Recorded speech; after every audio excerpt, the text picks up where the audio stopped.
Dr. Amelia Penrose was known for her groundbreaking work on quantum fields, but for the last year, she had been obsessed with a peculiar idea she called the escape theory. Her journal was filled with sketches and equations, hinting at a way to step beyond the confines of reality itself. She spoke of using invisibility not as a mere vanishing act, but as a doorway to alternative universes. The journal was discovered tucked under a pile of lab equipment when Dr. Penrose disappeared without a trace. Her assistant, Eric, stumbled upon it while searching for clues to her mysterious vanishing. As he flicked through the pages, he realized that invisibility was just a byproduct in her endeavor to create an escape hatch from some impending threat. Eric recalled the cloak Amelia had been developing. It was a curious thing, woven with intricate threads and impossible patterns that seemed to move under one's gaze. She had said it was more than a cloak. It was a threshold. Driven by desperation and a need to understand what had happened to Amelia, Eric donned the cloak. As the fabric enveloped him, the laboratory around him seemed to shimmer and tremble. The hum of machines faded, and the air grew dense with possibility. One step, and Eric was somewhere else entirely, a landscape of crystalline structures and skies that shifted hues with his gaze. This was not invisibility. This was a new world, vibrant and untouched by the troubles Amelia had hinted at. But Eric sensed the urgency. The same threat that drove Amelia might follow him. He needed to find her, or perhaps unravel her theories to understand what she had escaped.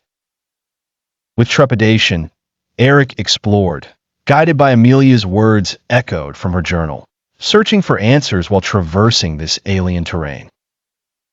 Every step took him further away from his reality, but closer to discovering the truth behind Amelia's disappearance. Thus begins a journey not of invisibility, but of escape, moving not away from sight, but into realms beyond understanding, hoping that whatever Amelia ran from would not reach them in this new universe. In the quiet recess of his Cairo apartment, Younes Khalil sat on his cluttered desk, his fingers tracing the edges of an old leather-bound journal. Frayed at the seams, the pages exuded a smell that reminded him of his grandfather's study, a blend of tobacco and ink, a familiar embrace of history and mystery. Younes, a young but accomplished researcher in applied physics, had recently returned from Switzerland. His work at ETH Zurich had been promising, but it ended abruptly, shrouded in secrecy and confusion. He chalked it up to bureaucratic politics. Yet, that wasn't the mystery that occupied his thoughts at the moment.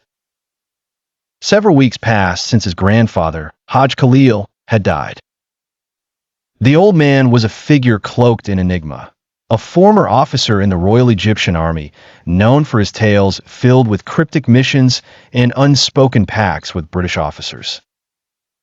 After his death, Younes discovered a small wooden box hidden amidst the dusty bookshelves.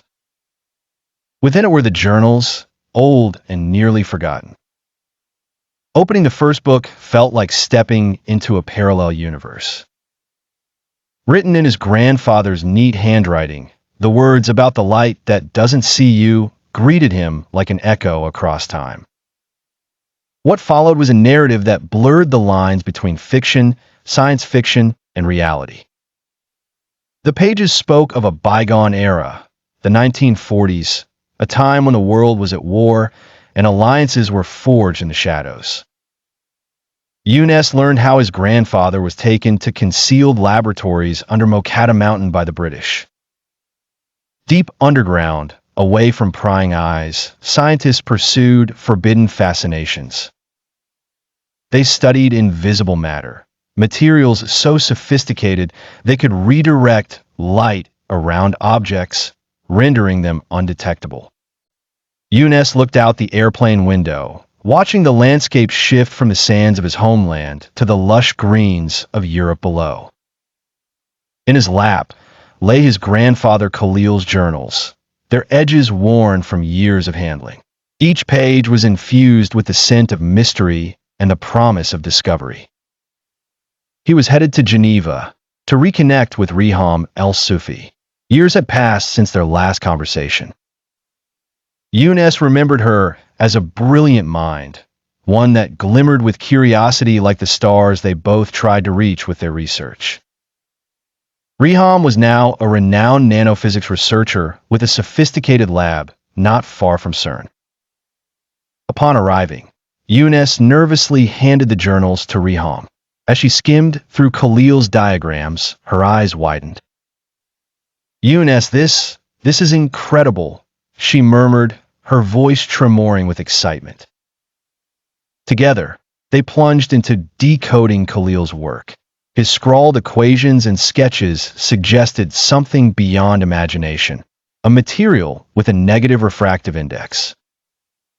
In theory, this material could bend light around itself, creating the effect of invisibility. Their excitement soared as they pieced together sketches hinting at something extraordinary. Blueprints emerged, a cloak woven from electromagnetic threads, promising not just scientific advancement, but the stuff of legends. After weeks of dedication, they managed to construct a prototype, a tiny cloak wound around a mundane glass vial. The moment of truth arrived in Riham's lab, the hum of machinery serving as the backdrop to the impending miracle.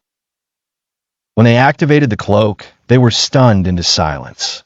The glass vial simply ceased to exist in the visible spectrum.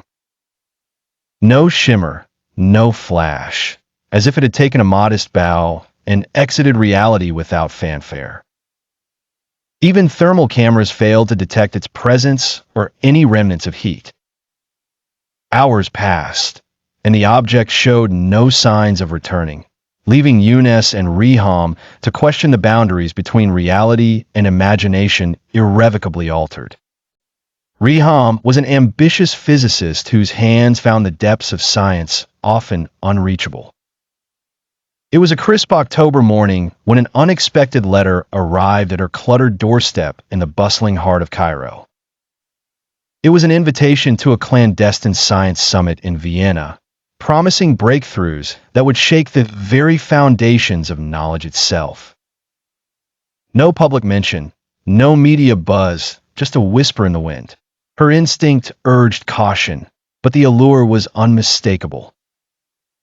Younes, her ever-curious companion and fellow scientist, was insistent on accompanying her, drawn to the mystery like a moth to a flame. Together, they flew to the storied streets of Vienna, their hearts thrumming with anticipation and unspoken questions. At the summit, they met Professor Matteo Reiner, a luminary in the spooky realm of quantum optics. Matteo's eyes sparkled with a curious mix of excitement and predatory interest as he listened intently to Riham and Younes, nodding vigorously at their anecdotes and findings. "You have uncovered potential beyond what you can imagine," he enthused, leaning across the table in the dimly lit room. "Come with me to our research facility in the Alps. You will have everything you need, funding, lab security like you've never known." While Riham hesitated, grappling with the sheer enormity of the offer and the secrets she'd be plunging into, Younes was fueled by curiosity, an internal engine roaring to life. That evening, Riham couldn't quiet the anxiety clawing at her chest. Her sixth sense hummed a warning, but it was a warning too late. Younes vanished. He awoke, disoriented in a stark metallic chamber, the biting cold a sharp contrast to his frantic breaths. Above him, a symphony of strange devices hummed and pulsated, letting loose bursts of microwave energy and electromagnetic currents that cascaded over him like songs of an alien sea.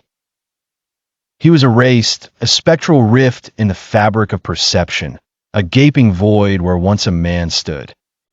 In the chaotic aftermath of the Geneva incident, Younes found himself transformed from an esteemed scientist to an international fugitive, his name echoing through alleyways and internet forums as a notorious hacker. But the truth was twisted. It wasn't he who had stolen critical data from the lab. Haunted by betrayal, Younes fled into the depths of urban jungles, cleverly weaving between civilizations. His days were consumed with perpetual motion, drifting like a specter from one locale to another. Train stations offered anonymity. Embassies provided temporary refuge, and abandoned buildings were his nocturnal sanctuaries. Yet, amidst the restless nights and ceaseless queries into shadows, he was driven by an innate urge to listen. The whispers from dark corners chilled his marrow. Authorities were scaling the heights of international law to capture him, a consequence of the grand deception that portrayed him as a menace. Isolated and pursued, Younes urgently devoted himself to experimental procedures. The Cloak, a fractal of high technology interwoven with mystery, became his shield and sword. Day by day, he learned the secrets of manipulating electromagnetic fields around him, a monumental venture into the manipulation of existence itself. His grandfather's archaic journals, articulated as dusty scriptures, hinted at secrets that had been overlooked, the concept of a concealed dimension intersecting reality. The fourth spectrum, an enigmatic verse etched in scientific folklore, reverberated only as a riddle until now. This realm whispered of an elusive reality, a dimension camouflaged by the delicate interplay of shadow and light. For those daring enough to decipher its language, the boundary between visibility and invisibility would dissolve. There, within the magical parameters, movement transcended mere disappearance. It flirted intimately with the shadows themselves. His burgeoning belief in this alternate reality, a shadow realm, propelled Younes through a couple of daring escapes, as shadows became his allies and light his camouflage. Amidst the chaotic pursuit, pieces of truth began to emerge. It wasn't about mere invisibility. It was about becoming one with the shadows, and thus unfathomable. They call themselves the Eye of Observation. No one knows who leads them. No one even knows why they exist. But they've got one terrifying edge. They can see the unseen. Their agents roam Europe, dressed in black, wearing strange spectral goggles, tech that cuts through cloaks, shadows, invisibility. And they're hunting Younes. They corner him one evening at the Lausanne train station, just as the sky turns storm gray. It turns violent, fast. Younes weaves through the crowd, invisible and desperate, but the Eye's men aren't guessing. They're tracking him in real time. Shots fired, screams, chaos. He dives through a service hatch, down into an old water reservoir, slipping into the cold blackness just as one of their bullets grazes his side. He barely makes out alive. Meanwhile, Riham, now working with the Eye, though not by choice, starts to doubt everything. She's seen too much. She sends a voice message, encrypted and scrambled, using a private quantum key only Younes would recognize.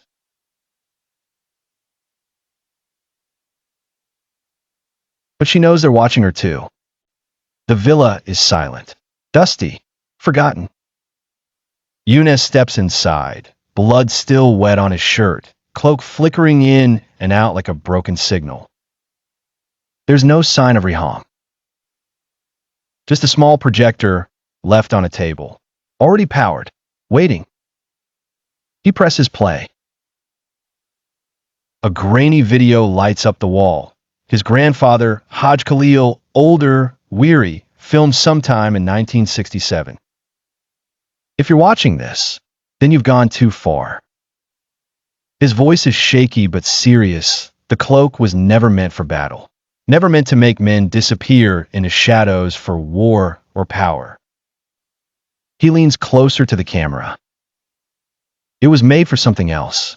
To escape something coming. A pause. A deep breath. The real project name was never about light or invisibility. He looked straight into the lens. It was called the exit door from space-time. And then silence. Eunice just stands there, frozen, realizing he hasn't just been running from men. The showdown comes fast, brutal. Eunice faces the agents of the Eye in a snowy clearing outside the villa. Machines hum and whine. The spectral field generators are unstable, overloaded. And then, boom. The entire field collapses in on itself and time fractures. Just for a moment. Everything freezes. And in the silence, through the shimmering ripples of space-time, Eunice sees a boy. Standing still. Staring back at him. Same eyes, same face. It's him. Eunice reaches out. And vanishes. No body, no trace, just static. Weeks later, Riham returns to Cairo. She walks through the dust-covered rooms of Eunice's grandfather's old apartment, her fingers brushing the worn furniture.